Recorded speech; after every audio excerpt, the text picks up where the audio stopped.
What's going on, Vikings fans? Welcome into Vikings Now by Chat Sports. My name is Patrick Siepman, and coming up on today's show on the first half, we're going to be diving into Donovan Jackson. I see a lot of Vikings fans are in love with this pick, and a lot of Vikings fans are a little disappointed in this selection. I'm a massive fan of it, so explain my thoughts here on the first half of today's show. And with the Vikings having pick number 97 on day 2 of the NFL Draft, just want to go over some draft targets and who I could see the Vikings taking at that selection. But first off, speaking about Donovan Jackson, let's give him a Minnesota welcome and welcome him to Minnesota and typing a skull down below in the comments section. When this guy got the call from Kwesi and Kevin O'Connell, he was absolutely fired up, and I'm fired up to have him with the Minnesota Vikings. So if you guys could, welcome him to Minnesota and hit me with a skull down below in the comments section. So the board last night for the Vikings shaped up pretty well where they had their pick of the litter. Now, you had the two safeties on the board, Malachi Starks, Nicky Minwari, and you also had Will Johnson, who actually went undrafted in the first round. A lot of Vikings fans were pounding the table like, hey, go get one of those members of the secondary, bolster up this defense. But they decided to go Donovan Jackson. And I think this was almost a Kevin O'Connell pick where, KOC was talking about it last night. Big fan of his game. He loves the versatility. Donovan Jackson had to bump out the left tackle after Josh Simmons got hurt this year for the Ohio State Buckeyes. But his tape when he was playing left guard for Ohio State 2 years ago was incredible. And Kevin O'Connell talked about that. And now you're creating one of the best offensive lines in the league. Like, truly, if you said, I think the Vikings will have the best O-line in the National Football League next season, I probably wouldn't debate you on it. Because you got two really good tackles. You got Ryan Kelly, Will Fries in free agency. Then you picked up Donovan Jackson, and you just think about how different this offensive line is going to look from last season. Like, you had Brian O'Neill last year, but the four guys to the left of him, I mean, it was Dalton Reisner, Garrett Bradbury, Blake Brandel, and Cam Robinson. Now you get upgrades at every single position, and that's why I love this pick, because I think the Vikings, clearly their point of emphasis this offseason was, hey, we got to protect J.J. McCarthy. We got to get this run game going. And Kwesi talked about that yesterday, saying, running the football's back. We're going back in time here. And I think the Vikings, would it shock me if they have a 50-50 split between the run and the pass? No, not at all. And also about this pick, I loved it, but also clearly the Vikings loved him because this pick came in immediately after the Green Bay Packers took Matthew Golden at pick number 23. And we heard reports that, hey, the Giants are trying to trade up into the first round. And when we were here live on the channel, I was just saying to myself, I'm like, this is a perfect opportunity for the Vikings to trade back. And a lot of people were disappointed saying, why didn't they trade back? They could have got the Giants' second-round pick, took Donovan Jackson there. But if the Vikings loved him that much, why risk a team like the Texans, who would have stayed at 25 if the Giants trade up to 24? They probably would have taken Donovan Jackson. They were massive fans of him. So I like this move by the Vikings. And the offensive line is set. You have these guys all under contract through 2026, and three of them under contract through 2029, I believe, in Will Fries, Donovan Jackson, and Christian Darrisaw. So you have three blue chippers, young blue chippers for this offensive line for the near future. And then you just got the veterans in Kelly and Brian O'Neill. Now, you're probably going to have to draft very well over the next couple of seasons to eventually replace those guys.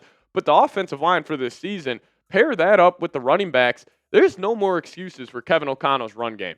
Like, if we get later on in the year, and yes, maybe the Vikings, let's just say carbon copy of what happened last season, where the Vikings are 14-3, still have a shaky run game, don't look like the most physical team. I would say that's a disappointment in comparison to, let's just say they're 11-6, and the Vikings are just beating the crap out of teams, and it's because of the run game, it's because of the defense, and then on important downs, it's JJ finding JJ or, JJ finding JA, for example. I think this offense is set, and there's no more excuses for Kevin O'Connell's run game. Now, I do want to address something. I know a lot of Vikings fans were saying, man, we should have got Will Johnson. And listen, when I was live, I was saying, man, Will Johnson's on the board. The Vikes got to at least consider that. But he clearly has a knee issue. This guy was supposed to be almost a surefire top 15 pick this year, but he fell all the way out of the first round. We actually got mock drafts coming out right before day one saying he will probably not get drafted in round one. It's because of the knee issue. And I don't know if the 40-yard dash is going to make that much of an impact. He was supposed to run like a 4.55, but I think the Vikings just said, hey, we'll go bolster up this offense. We'll trust in Brian Flores in the secondary. And also, I was looking at the secondary a little more last night. I don't think it's that dire of a need. I like the safety trio we have, Metellus, Jackson, and Smith. And then also, I like the cornerback room right now. Do I love either? Probably not, but I don't think this is like a dire need where if the Vikings don't draft a corner this year, like they're just screwed in the secondary. Like you're banking on Isaiah Rodgers being an every down player. You're banking on Mekhi Blackman, Byron Murphy taking the next step. And then you also got a chance on like a guy like Dwight McGlothern, Jeff Okudah, if they could take a step, that would be huge. And also watch out for the Vikes to draft the running back. Albert Breer earlier on today said the Vikings could potentially trade back up into the second round to get a running back. So watch out for that. I think it's unlikely, but also nothing would put me past Kwesi and this front office right now. But we will talk about some day 2 draft targets here in a second for the Vikes. But you guys let me know, what position should the Vikings draft next? BPA. I actually don't have a position. This is a bad question by me, but I'll just go BPA. But if you think it's D tackle, safety, corner, running back, you guys let me know your thoughts down below. Now we'll get to those day 2 draft targets here in a second for the Minnesota Vikings. But before we do so, got to tell you guys about today's presenting sponsor, and that is Game Time. So take the guesswork out of buying tickets with Game Time. Download the Game Time app, create an account, and use code CHATSPORTS for $20 off your first purchase.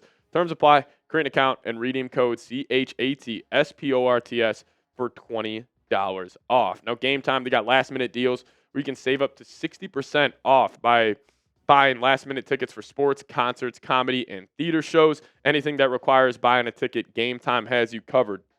And Game Time makes getting tickets even faster and easier. Prices on the Game Time app actually go down the closer it gets to first pitch, tip-off, the puck drop, whatever major sporting event you guys are trying to go to, the prices actually go down the closer it gets to the start of the event. And then also with killer last-minute deals, all-in prices, views from your seat, and their lowest price guarantee.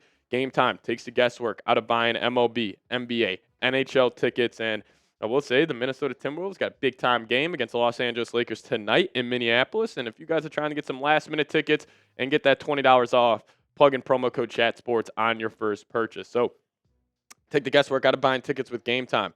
Download the Game Time app, create an account, and use code ChatSports for $20 off your first purchase. Terms apply. Create an account, redeem code CHATSPORTS for $20 off. Download the Game Time app today. Last-minute tickets, lowest price guaranteed. Get that link for you guys in the comment section and description of today's show.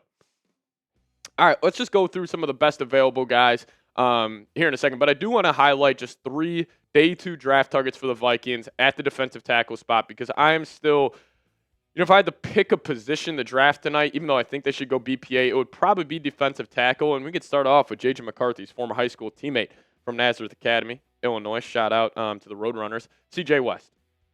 Started off his collegiate career at Kent State. Then he obviously transferred to Indiana, had a monster year there. Now, will he be there at 97? I think it's unlikely. But if he is there, for example, I think the Vikings just have to take him. He's got tremendous upside, tremendous athleticism. But then another defensive tackle from Kentucky, Deone Walker, big body, 6'7", massive. Kind of reminds me of like a Pat or Kevin Williams from back in the day. But I think he would be a guy, probably wouldn't play a lot year one. You'd hope he could develop into something just because of his natural physical size. He could learn a lot from a guy like Jonathan Allen, Harrison Phillips, Javon Hargrave. But then you also got a guy who could be more productive day one than a guy like Deone Walker. How about Jordan Phillips, Maryland defensive tackle? Now, if either 3 of these guys are on the board, which, honestly, all 3 of these guys could go late second, early third. But if they are there in the late third round, Vikings have to consider it because, like I was saying, I don't think they need to draft a specific position. But if I wanted to, just pick a position where it's like the combination of BPA, and a position to need, I think it's defensive tackle because this draft class is loaded, it's deep, and you should be able to find a stud on day 3. But let's just say the Vikings, maybe they try to stick on defense, but maybe they go corner. Will Johnson, Siobhan Ravel Jr., Trey Amos, I don't think those 3 guys will be on the board. Now, maybe the Vikings try to trade back up for Will Johnson. They say screw the future 2026 draft capital, and they keep on trading up. Maybe that's a possibility, but I doubt either of these 3 will be there. Benjamin Morrison, there's a chance, but also unlikely. But a guy I do like is Quincy Riley out of Louisville. I think he will potentially be there at pick number 97. You also got a guy like Cobee Bryant out there, Noah Williams, big fan of him, and same with actually Jacob Parrish from Kansas State. So I don't know how quickly corners will start flying off the board as we only had 2 go round 1 and Maxwell Harrison and Jahdae Barron going to Denver. But, maybe the Vikings target corner, but I got a weird feeling they're going to try to target running back And specifically, I don't think they'll trade back up to land either of these three guys because I think these guys would be taking the 4 pick like 55. But besides or after that, there is so much talent here. RJ Harvey, love him. Dylan Sampson, that would be a perfect kind of like a scheme fit with the other running backs the Vikings have. Tootin, love him. Cam Scadaboo, I don't know how much I would like Scadaboo, even though I love him as a player, just a fit with the Vikings. I don't think makes too much sense. But you also got DJ Giddens there. You also got guys like Ollie Gordon. I would be a fan of big physical running back. Maybe take him late round 3. That would be a little rich for him. But, maybe the Vikings try to trade back up and they send a future second, and maybe their 3rd round pick to go get like a Travion Henderson or something. I think that could be in the fold, but again, unlikely. And then, we can talk about the safety position here. Nicky Minwori, I know he was a pipe dream for a lot of us, but I think Vikings made the right decision going Donovan Jackson over Eamon Ward. Even though I was a big fan of him, but you still got a guy like Xavier Watts, Kevin Winston, Andrew Mukuba.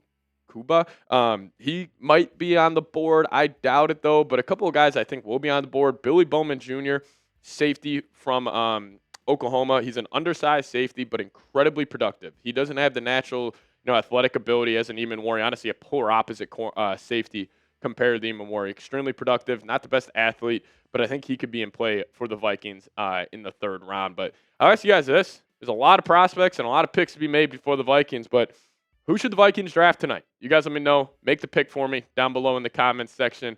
We will be going live here on the channel, so make sure you guys tune into that. It's going to be a ton of fun. We'll be live all night, breaking down both rounds, rounds 2 and 3, and then also we'll be live day 3 of the NFL draft. But also, if you guys want to hit me up on Twitter, handle @PatSeeps. Give me a follow over there, and I'll give you guys a follow right back. But we'll see you guys next time. As always, let's go Vikes.